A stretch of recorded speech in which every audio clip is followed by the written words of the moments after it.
Happy morning. My name is Aditi. UKG person.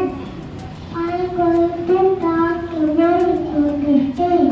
Independence Day is national holiday. We want independent country on 15 August 1947 to celebrate India heart independent from British authority.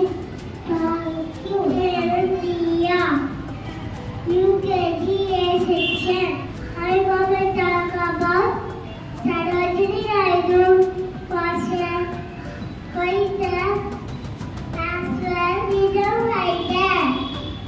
She was also known as Nightingale of India. She was born on 13 February 1879 in Hyderabad. Thank you. Over to my friend. Good morning. My name is K.A. Shambhita. I am studying UKG B section. I am telling about national flag. The saffron color stands for bravery, courage and sacrifice.